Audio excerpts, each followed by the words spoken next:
যারা এরকম একটা অনুষ্ঠান অ্যারেঞ্জমেন্ট করার জন্য। তো আমরা আসছি বর্ধমান থ্যালাসেমিয়া ওয়েলফেয়ার সোসাইটি থেকে, যে সোসাইটি দীর্ঘ 31 বছর ধরে নিরবিচ্ছিন্নভাবে পশ্চিমবঙ্গের বিভিন্ন স্কুলে এবং বিভিন্ন পঞ্চায়েতে এই থ্যালাসেমিয়া অ্যাওয়ারনেস তৈরি করে থাকে।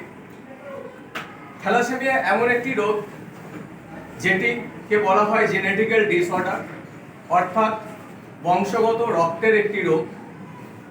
এই রোগটি দুরকম হয়, একটি হচ্ছে পেশেন্ট এবং একটি হচ্ছে ক্যারিয়ার।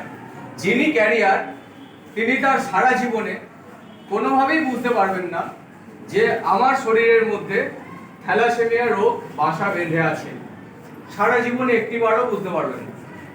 কিন্তু যখন তার পরবর্তী সন্তান সন্ততি আসবে তখন তার মধ্যে থ্যালাসেমিয়া বংশ বিস্তার করতে পারে বা সে থ্যালাসেমিয়া পেশেন্ট হতে পারে। এটি এমনই একটি রোগ। তো থ্যালাসেমিয়া এই রোগটি, যে থ্যালাস কথাটি, এই থ্যালাস কথাটি এসছে, এর অর্থ হচ্ছে যে সমুদ্র বা জল। প্রথম এই রোগটি দেখা যায় 1925 সালে ভূমধ্যসাগরের আশেপাশে যে সমস্ত দেশ আছে, তখন ছিল গ্রিক, রোম। তো সেখানে একজন সায়েন্টিস্ট, একজন ডাক্তারবাবু, তিনি লক্ষ্য করেছিলেন যে কিছু বাচ্চা রয়েছে, যেমন আমরা সোশ্যাল মিডিয়াতে দেখে থাকি যে আফ্রিকার বাচ্চাগুলো তাদের মাথাটা মোটা, পাগুলো সরু সরু, আমরা অনেক সময় দেখে থাকি। তো সেরকম কিছু বাচ্চা তিনি লক্ষ্য করেছিলেন। তো তখন বলেছিলেন এটা একটা রক্তের কোনো একটি রোগ, যে রোগটি অ্যানিমিয়া নয়।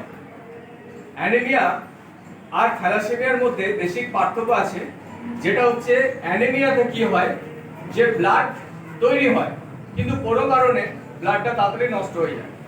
যেমন আরবিসি অর্থাৎ লোহিত রক্তকণিকার আয়ুকাল হচ্ছে 120 দিন, যে কোনো কারণে ও তাড়াতাড়ি শরীর থেকে ধ্বংস হয়ে যায় এবং হিমোগ্লোবিনের অভাব ঘটে, সেই জন্য আমাদের অ্যানিমিয়া হয়।